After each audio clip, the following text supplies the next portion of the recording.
और महाराज ये पूतना मायावी विद्याओं को जानती थी, बहुत मायावी राक्षसी थी, और सीधे आकाश मार्ग से उड़ती हुई महाराज गोकुल में पहुंच गई, नंदगांव में पहुंच गई। और जाकर के क्या देखा कि सारे गोपी ग्वाल महाराज बधाइयां देने के लिए वहां पर जा रहे हैं। तो इस पूतना ने देखा कि अपने इस स्वरूप से तो मैं प्रवेश कर नहीं पाऊंगी, ऐसे तो नहीं घुस पाऊंगी। तो इस पूतना ने अपना बहुत सुंदर श्रृंगार किया, इतना अद्भुत श्रृंगार किया, इतना अद्भुत सजी है ये कि इसके सजने का, इसके श्रृंगार का वर्णन श्री सुखदेव स्वामी ने श्रीमद् भागवत में किया। और श्री सुखदेव स्वामी कैसे हैं कि अलक्ष लिंगा निजलाभ तुष्टो। सुखदेव स्वामी स्त्री पुरुष के भेद को नहीं जानते हैं, इसलिए। और एक बात और, सुखदेव स्वामी जिस श्रीमद् भागवत की कथा को बोल रहे थे, वो केवल बोल ऐसे नहीं रहे थे, आंखों के द्वारा वो जिस चरित्रण का चित्र देखते चले जा रहे थे, जो जो लीला का दर्शन सुखदेव जी करते चले जा रहे थे, वही बोलते चले जा रहे थे। तो सुखदेव जी ने अपनी दृष्टि में पूतना को सजते देखा, और जिस जिस प्रकार से सजते देखा सारा ही वर्णन श्रीमद् भागवत में कर दिया। अंतरंग वस्त्रों तक का वर्णन कर डाला कि क्या क्या पहना। बोलिए वृंदावन बिहारी लाल की। सुखदेव स्वामी लिख रहे हैं भागवत में कि ताम केश बंधव्यातिशक्त मल्लिका बृहन्न नितंस्तन कृक्ष मध्यमया। और महाराज सुंदर इतनी सजावट इस पूतना ने की कि देखने में महाराज ये पूतना साक्षात ऐसे लगती थी कि जैसे कोई स्वर्ग से उतर करके लक्ष्मी आ गई। ऐसा स्वरूप इसका दिखाई देता था कि मनोहरंती बनिताम ब्रज कसवाम। सबके मनों को ये हर रही थी, सबके चित्त को ये पूतना चुरा रही थी। मनोहरंती बनिताम ब्रज कसाम, साक्षात लक्ष्मी के जैसी दिखाई दे रही थी। और उसी यूथ में ये प्रवेश कर गई पूतना अंदर, सब ग्वालपुरियों के साथ में अंदर प्रवेश कर गई और जाकर के मां यशोदा को बोली, बधाई हो मैया, बधाई हो, बधाई हो। हाँ हाँ हाँ हाँ, अरे मैया आज तू मोह को अपने लाला को मुख दर्शन नहीं करवाएगी। मां यशोदा ने किसी भाव को समझा नहीं और तुरंत सीधे भेज दिया, जा दर्शन कर ले, वो मेरो लाला पालने में लेट हो। जाकर के ये पूतना पालने के पास में पहुंच गई और भगवान ने देखा पालने थे लेटे लेटे, ओ हो मौसी जी आ रही हैं आज तो। और जैसे ही ये पूतना पालने के निकट आई, भगवान ने अपने नेत्रों को बंद कर लिया, अपनी आंखों को बंद कर लिया। भगवान को गोद में पूतना ने उठा लिया। संतों ने विलक्षण विलक्षण भाव लिखे हैं भगवान के नेत्रों के बंद करने के संबंध में। कोई कहता है भगवान पूतना को देख करके डर गए हैं, इसलिए भगवान ने नेत्र बंद कर लिए।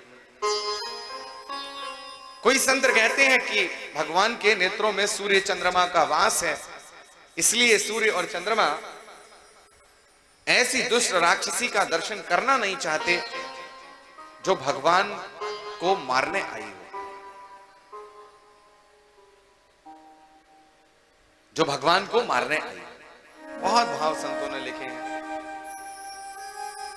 और ये पूतना भगवान को लेकर के एक पत्थर की शिला के ऊपर बैठ गई और भगवान को स्तनपान कराने लगी, दुग्धपान कराने।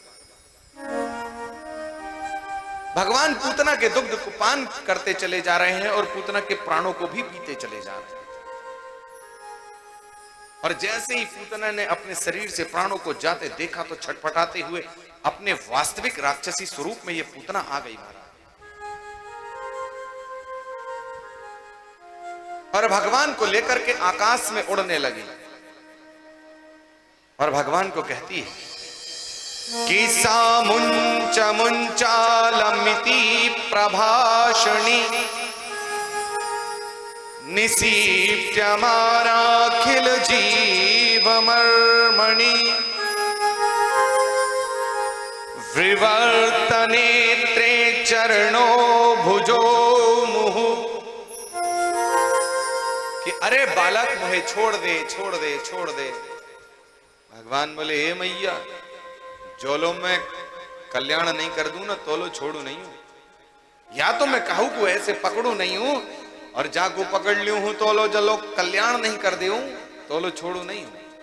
ये भगवान का स्वभाव है कि ऐसे ही आसानी से पहले किसी को पकड़ते नहीं है, और यदि ईश्वर कभी किसी को पकड़ लेना अपनी कृपा कर दे तो फिर उसको सहजता में आसानी से छोड़ते नहीं।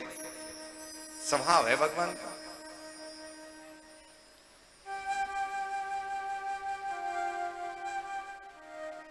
भगवान ने इसके प्राणों को हरा है। 6 कोस की विशाल देह पूतना की चक्कर खा करके सारे ब्रज के ऊपर गिरने लगी। महाराज भगवान ने देखा कि इसका इतना बड़ा शरीर ये ब्रज के ऊपर यदि गिरेगा तो सारे ब्रजवासियों के घरों को नष्ट कर देगा। तो भगवान इस पूतना के शरीर को लेकर के थोड़ी दूर और उड़े हैं। भगवान ने पूतना को लिया और लेकर के और उड़े, क्योंकि जिसने भेजा जिसका सामान इससे उसी का नुकसान किया जाए। तो पास में ही कंस का एक उद्यान था, बगीचा था। ले जाकर के भगवान ने पूतना को उस कंस के उद्यान बगीचे के ऊपर गिरा दिया। जितनी भी चीजें पूतना के इस शरीर के नीचे आई कि पतमानोपि तद्देहा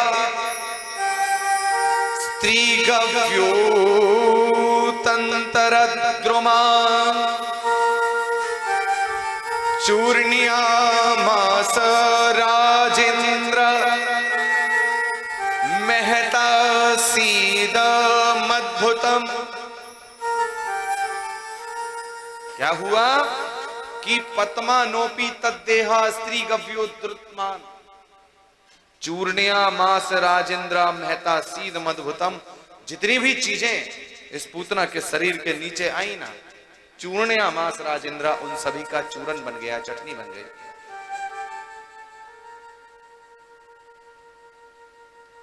और सारा हाईवे जाम। नंद बाबा लौट करके आए और देखो सारे रास्ते बंद महाराज। और जब पूतना का शरीर चक्कर खा करके गिरा तो बड़े जोर का शब्द हुआ, धड़ाम,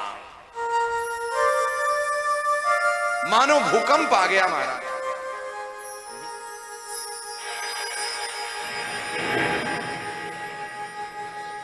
जैसी पृथ्वी हिली, सारे ब्रजवासियों ने दौड़ लगा दी।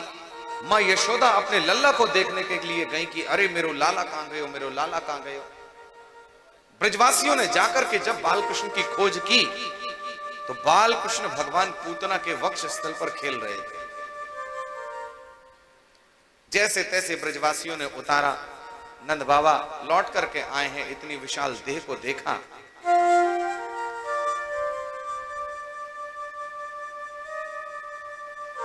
तो नंद बाबा ने कहा कि भैयाओं देखो जी, इतनी बड़ी पूतना को शरीर जे यदि यहां पर रहेगो और यहां पर सड़ेगो तो चारों ओर सारे ब्रजमंडल में बीमारियां फैल जाएंगी। जालिए एक काम करो, जब पूतना का अंतिम संस्कार कर दो। बोले बाबा इतनी बड़ी चिता कहां से तैयार करेंगे? तो बोले इतनी बड़ी चिता को तैयार करने की कोई आवश्यकता नहीं है। एक काम करो, जे पूतना के शरीर के खंड करो, टुकड़ा कर ले। और नंद बाबा की आज्ञा से पूतना के शरीर के भाग किए गए हैं, खंड किए गए हैं। हजारों चिताओं को तैयार किया गया।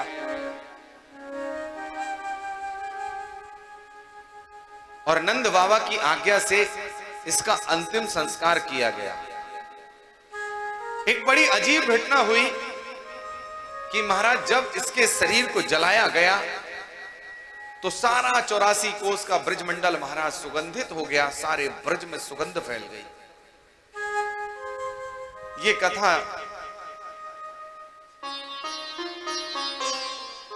जब परीक्षित ने सुनी तो सुखदेव स्वामी को प्रश्न कर दिया कि गुरुदेव, हमने तो ऐसा सुना है कि जब व्यक्ति की देह को जलाया जाता है तो उससे दुर्गंध आती है, दुर्गंध आती है, बदबू आती है। ये पूतना कौन है जो इसके शरीर से सुगंधी आ रही है? तो यहां पर महाराज पूतना के पूर्व जन्म का वर्णन श्री सुखदेव स्वामी ने परीक्षित को किया कि राजन, ये पूतना पूर्व जन्म में राजा बलि की कन्या थी जिसका नाम था रत्नमाला। ये निसंतान थी, इसको पूर्व जन्म में भी संतान नहीं हुई थी। और जब वामन भगवान अपने सुंदर स्वरूप को लेकर के दैत्यराज बलि की यज्ञशाला में आए थे तो उनके सुंदर रूप को देख करके ये रत्नमाला मोहित हो गई और इसके मन के अंदर भाव आया कि इतना सुंदर बालक यदि मेरे घर जन्म लिया होता तो ऐसे बालक को तो मैं अपने गोद में ले लेती और गोद में लेकर के स्तनपान कराती, दूध पिलाती।